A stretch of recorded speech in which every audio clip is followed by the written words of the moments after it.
好好好，既然我家蓝湛喜欢，那我就胖一点。你快吃，别耽误正事儿。你陪我去。好好好，遵旨。饭毕一起去军训场地，蓝忘机换了制服出门，魏无羡走在旁边。怎么了？蓝忘机觉察了魏无羡的异样，他好像在保持距离。别说牵手了，根本够不着他的手。啊，没怎么呀，平时见面都是便服，突然制服加身的蓝忘机，太凛冽了。魏无羡觉得他像是施了什么变身术一般，气场完全变了，周身都是部队首长的威严。制服不同于训练服和野战迷彩，就是说不出的敬畏。魏婴，靠近点。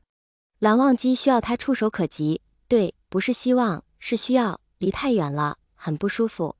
啊，不好吧，你有正事，快走吧，别迟到。魏无羡摸摸鼻子，感觉自己有点像小媳妇儿是怎么回事，越想心里还有点毛躁，手足无措起来，干脆双手插兜，故作轻松。没走几分钟就看到了已经列队的人群，远远的能够辨认指挥官江澄和聂怀桑。江澄在一个个检查受训人员，聂怀桑看见魏无羡和蓝忘机过来，招了招手。等到两个人走到近前，魏无羡想着是不是要退避，迟一间长腿已经迈不开了。蓝忘机一秒进入角色，皮鞋踏进场地的瞬间，江澄喊了一声敬礼，队伍齐刷刷摆手敬礼，又嘹亮地喝出一句营长好。蓝忘机站定回礼，清晰但不高声地下了稍息令，才开始做了训前讲话。烈日当空，魏无羡站在场外看着他们，眯起了眼睛。学员们穿的是衬衣，蓝忘机却是把制服穿了全套，帽子为他挡了一点强光。平日里清冷的眸子也像是变身了一样，在一入场就变得锋锐肃杀，看着他的眼睛，让人根本忘了热。虽然站得不远，却没注意训话到底说了些什么。魏无羡捕捉到的都是蓝营长的风姿，他心里组织着语言要如何形容，正气凛然，不容置疑，大有君临天下的气势。队伍里每个人都很认真在听，注视着他，目光干干净净，都是服从和崇敬。看了一会儿，聂怀桑示意他要喝的，魏无羡转身去往饮品店。全校18个学院，军训起码需要36名教官，加上末位淘汰和替补，这支受训队伍也有40人。魏无羡挠挠头，不知道聂怀桑的意思是买他们几个人的，还是全体的。也不好直接问，就买了2件纯净水，请老板送过去。又买了2小包纸巾，跟上来。午间训练要1个小时。见魏无羡带水回来，蓝忘机离开了队伍走过来。魏婴，太热了，你不用陪着我，回去吧。我还好。水你给他们分分吧，纸巾你自己收着，擦擦汗。魏无羡看着他鬓边的汗水，强忍着要去给他擦一擦的冲动，弯腰取了一瓶水拧开，递到蓝忘机手里。蓝忘机接过来的时候，深深地盯他，怕委屈了他，冷落了他，仔细查看脸色是否如常。只是这场景让学员们 get 到的就是两个人含情脉脉眉来眼去的画面。蓝营长，别这样吃人似的看着我，压力好大。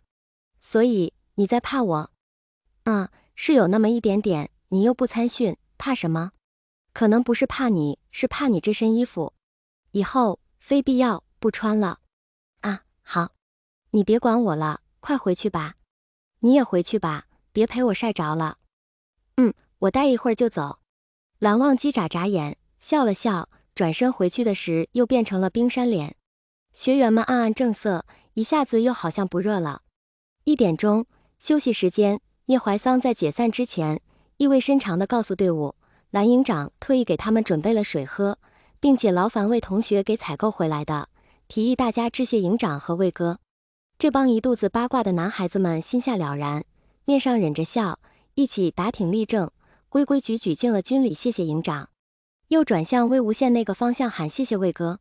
魏无羡原地红烧了，心里1万遍草泥马送给聂怀桑。蓝忘机面色不动，眼角分明是很满意的神色。江澄实在看不下去了，暴喝一声解散。一群人分明听成了赤裸裸的滚蛋，嗷嗷叫着冲去拿水喝，偷眼看一看他们营长的家属，发现果然人间尤物，啧啧着嘴巴小声躲远了八卦，谁也没有不要命的过去搭讪。虽然他们都大1大2，营长大大的威名自是响亮，可营长大大促刚，这个秘密才是重点须知内容。蓝忘机站过去，给魏无羡挡住树荫下仍露出来的细碎阳光，嘴角含笑，目光焦灼。魏无羡眼风扫着聂怀桑，那人一脸人畜无害的呵呵笑，脑门刻了3个字：混不吝。魏无羡咬着后槽牙看看他，又点着头看看脚边，示意他滚过来。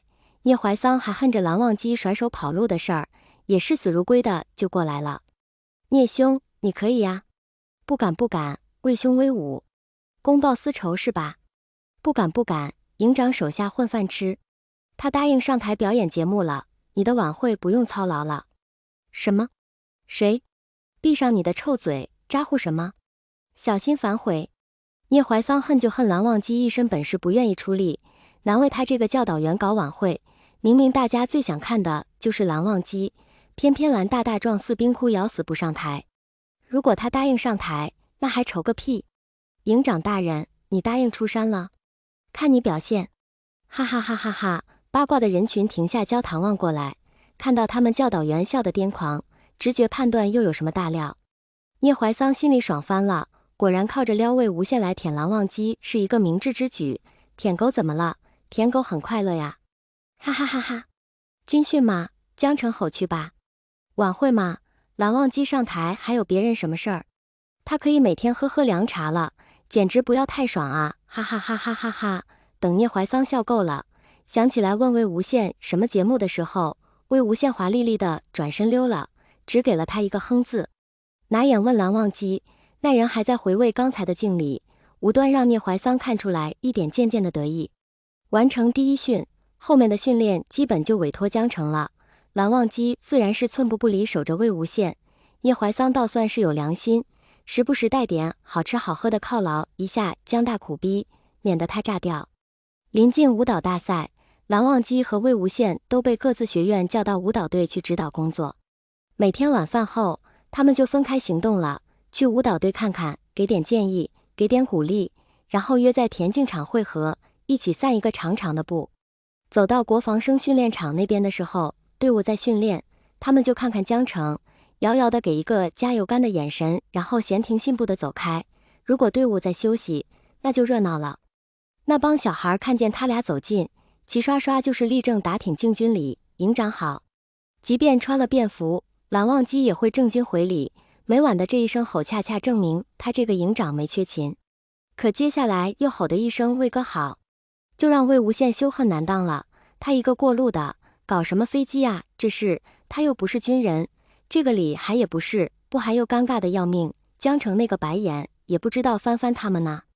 可瞥到蓝忘机一脸得瑟，他也就任凭他们去了。只要自家蓝战开心，脸吗？不要就不要了。29号的时候，蓝忘机和魏无羡都接到了新任校学生会的电话，邀请他们出席舞蹈大赛。两个人都略有惊讶，因为这事儿史无前例。每年的嘉宾都是各学院负责团委学生工作的书记们，评委是市里的文化局、艺术界老师们，从没请过上一届的学生干部这种事儿。比赛时间定在了次日晚上8点钟，地点还是老地方，学校最大的文化广场。他们两个自然是答应了。